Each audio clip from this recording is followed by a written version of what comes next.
Estoy seguro de que si eres un gran aficionado al fútbol, estás deseando de que comience el Mundial de 2026. Así que hoy aquí en Minuto 87 te voy a explicar las razones por la cual puede ser el mejor Mundial de la historia.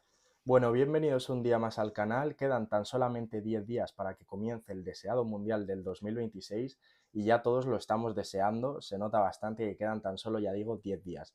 Así que hoy aquí en el canal os voy a explicar un poquito las mejores historias de este Mundial y lo vamos a dividir en 4 partes. Primero vamos a explicar un poquito el formato, luego vamos a hablar de las grandes historias de selecciones, porque hay muchas que vuelven, otras que debutan por primera vez, vamos a contar todas y cada una de ellas, vamos a comentar también cuáles me parecen las favoritas para el Mundial de forma breve y por último vamos a comentar también las mejores historias individuales de este Mundial.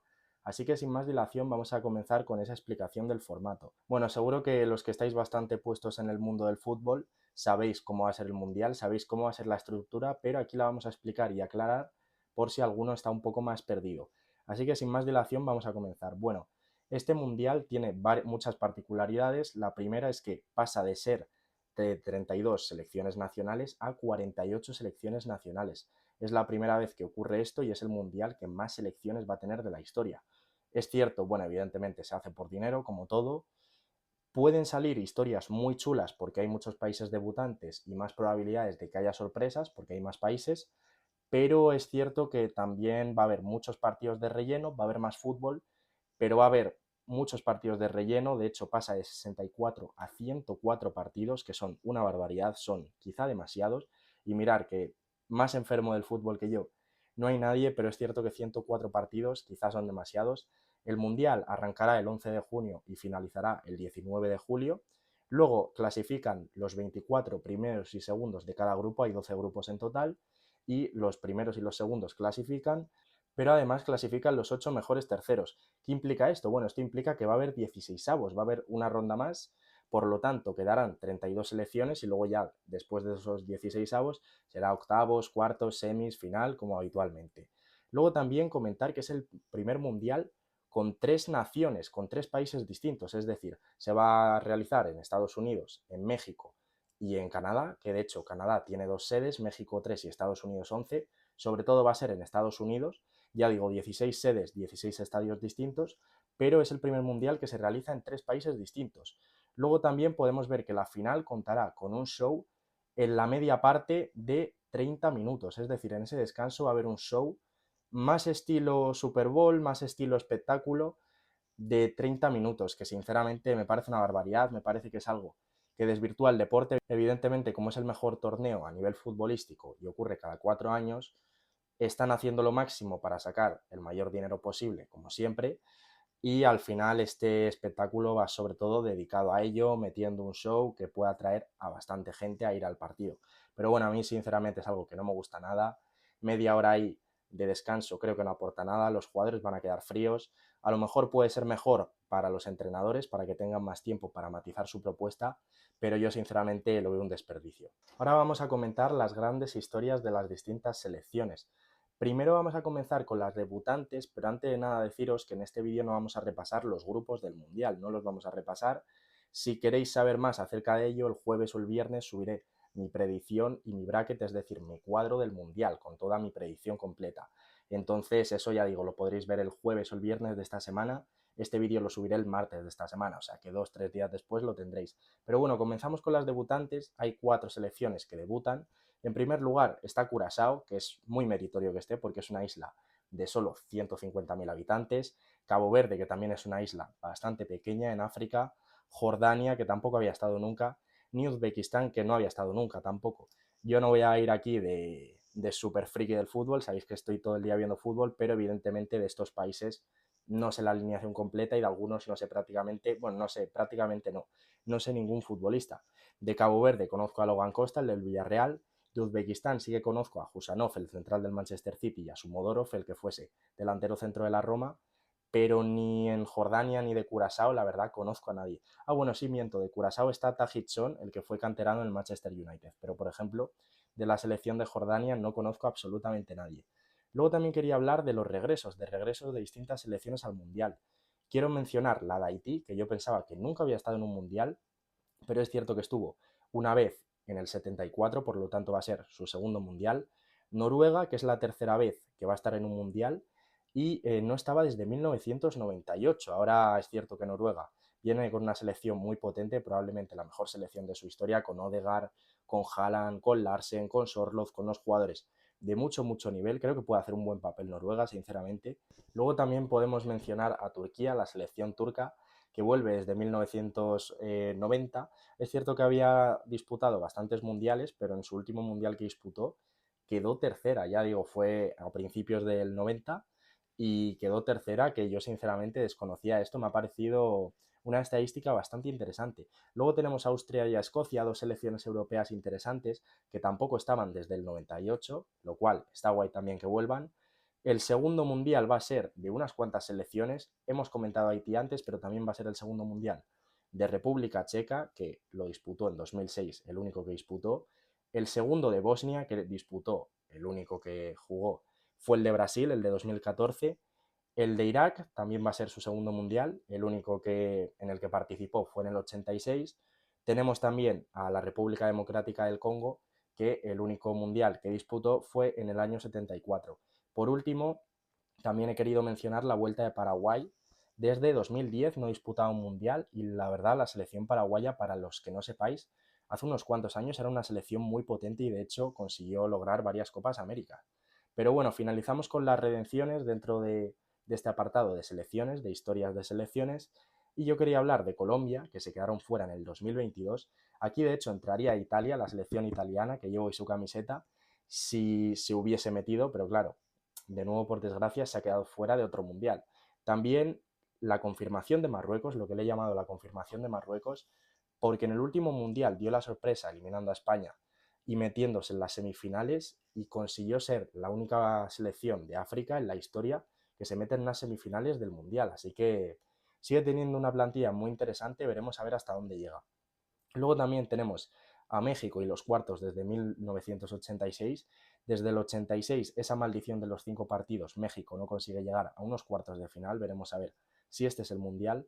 Luego tenemos a Brasil, la selección pentacampeona, la que más mundiales ha conseguido. Ha conseguido, ya digo, 5 mundiales y lleva 24 años sin ganar un mundial. Tiene también ahí un reto interesante la selección carioca. Y finalizamos con España, con la maldición de los octavos, por desgracia, desde 2010, desde que nos alzamos con ese mundial de Sudáfrica. Llevamos todos estos últimos mundiales, los 3 últimos, sin superar los octavos de final. Espero que este mundial los superemos y que lleguemos lo más lejos posible. Pero bueno, vamos con los favoritos como tercer apartado del vídeo. Y yo he distinguido entre primer escalón y segundo escalón. No lo voy a comentar de forma demasiado extensa porque al final es lo que he dicho. El jueves o el viernes tendréis vídeo de mi bracket donde comentaré todo sobre las selecciones. Entonces yo en el primer escalón he metido a España, que el año pasado me parecía la máxima favorita, sin ningún tipo de dudas. Este año pienso que sigue siendo una de las máximas favoritas, pero no sé si la que más, sobre todo por el tema de las lesiones y de que muchos jugadores llegan tocados. Luego tenemos a Francia, que es que tanto en el 18 como en el 22 ha llegado a la final, en el 18 se alzó con el trofeo y al final tiene una plantilla que no es ni medio normal, podría hacerse 3 o 4 equipos y a mí no la meto la primera, bueno, no sabría cuál meter la primera, no creo que sea la primera porque el centro del campo me falla, pero es que arriba tiene un talento y en la defensa que es diferencial y sobre todo físicamente son jugadores muy poderosos. Tenemos también, he metido en este primer escalón a Portugal y a Inglaterra, son las otras dos que he metido. Inglaterra es cierto que me vais a decir que siempre la lía, y es cierto, solamente tiene un mundial, bueno, tiene 0 Eurocopas y en los últimos torneos la verdad que ha sido muy de liarla, pero yo Inglaterra tiene equipazo y me lo creo, sinceramente. Y eso que ha habido polémica con los seleccionados por Thomas Tuchel, pero Tuchel me parece un pedazo de entrenador y sí me la creo. También me creo a Portugal, que creo que tiene un equipazo y un centro del campo a la altura de lo mejor, desde luego. En el segundo escalón he metido a Argentina, que no voy a decir que no me da miedo porque, bueno, viene de ser, es la campeona actual y desde luego es una selección muy potente, pero a mí la plantilla este año me parece que es peor que la del 22. Hay figuras nuevas e interesantes, futbolistas que han mejorado su nivel, pero Messi ya no está a ese nivel, Di María, que me parece importantísimo, ya no está, así que Argentina la pongo un poco por debajo. También pongo en el segundo escalón a Brasil, que he estado a punto de ponerla en el primer escalón porque tiene un gran equipo. Pero bueno, está la baja de Eder Militao, que afecta bastante. En defensa me deja algo de dudas, así que la pongo en ese escalón. Al igual que Alemania, que es la última que cierra estas favoritas, me sorprendería mucho que ganase una que no fuese una de estas 7, y Alemania la meto en ese segundo escalón porque también pienso que tiene un gran equipo y el entrenador Julian Nagelsmann siempre ha sido un entrenador que me ha gustado bastante. Finalizamos por último con las historias individuales del Mundial, que me parece lo más destacado y por lo que he hecho este vídeo, y una de las razones por la que pienso que puede ser el mejor Mundial de la historia. Vamos a repasar muchos futbolistas muy destacados en este siglo, que va a ser su último Mundial, o debería de ser su último Mundial, y luego posibles jugadores revelación, y vamos a hablar brevemente de los sucesores. Primero vamos a hablar de, ya digo, los futbolistas que va a ser el último Mundial. Por supuesto tenemos a Leo Messi, a Cristiano Ronaldo, a Neymar Jr., a Luka Modric, a Heung-min Son por parte de Corea del Sur, a Casemiro, a Van Dijk, a Depay, que a lo mejor decís, Depay no ha sido tan buen futbolista. Bueno, es el máximo goleador de la historia de Países Bajos. Es una barbaridad Depay, lo que ha hecho con la selección. Luego también está De Bruyne, está Lukaku y Courtois en Bélgica, que han sido 3 futbolistas importantísimos en la época de la generación dorada de Bélgica. También tenemos a Mané, tenemos a Salah, tenemos a James, tenemos a Marés, tenemos a Cancelo, tenemos a Bernardo Silva, tenemos a muchísimos futbolistas talentosísimos. También David Álava, Manuel Neuer, que supongo que ya será su último mundial con 40 años. También tenemos, por supuesto, a Rüdiger, a Sané, que creo que podría ser su último mundial, a Harry Kane, que entiendo que va a ser su último mundial, no lo tengo seguro, pero supongo que sí, a Jordan Henderson, que ha sido muy importante en la selección de Inglaterra, y a Nicolás Otamendi, muchísimas figuras que nos han dado muchas alegrías en el fútbol en este siglo XXI, todos leyendas, y la verdad que sea el último mundial de todos ellos, sobre todo de los que he nombrado más al principio, es bastante duro. Pero bueno, vamos a finalizar con los posibles jugadores revelación. Voy a nombrar algunos que creo que no conoce tanto el público general, pero son conocidos y creo que en el Mundial la van a romper y se van a ir a un club muy top. Y luego otros futbolistas que creo que lo pueden hacer bien.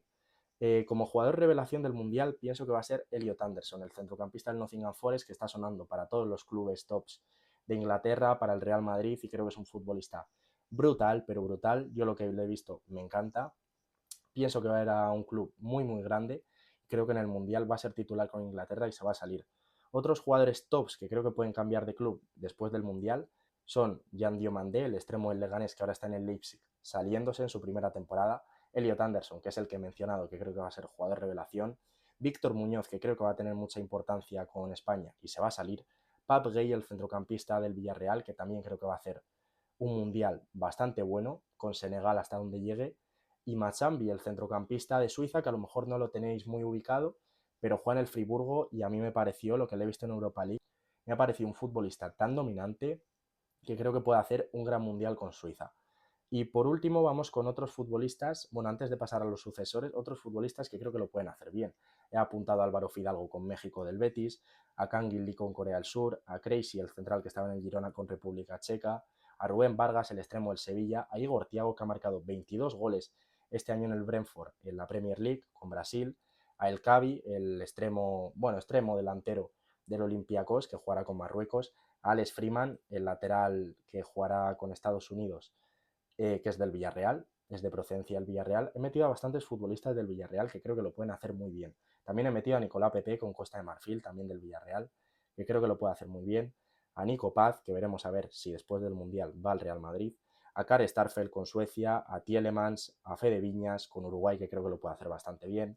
A Strand Larsen, al Colo Barco, a Almada, a Inugui, el lateral izquierdo del City, a Fengruber, el central austriaco del Elche, a Samu Costa, el centrocampista del Mallorca, y a Daniel Muñoz, el lateral colombiano, que también creo que puede hacer un muy buen mundial.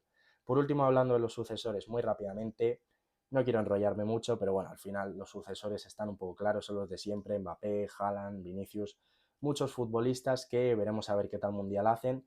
Ya sabéis que Mbappé en los mundiales no ha fallado, todo lo contrario. Pero bueno, si te ha gustado este vídeo, déjate un like, demuestra que te ha gustado dejándote un comentario, un like y una suscripción y activa la campanita para no perderte nada.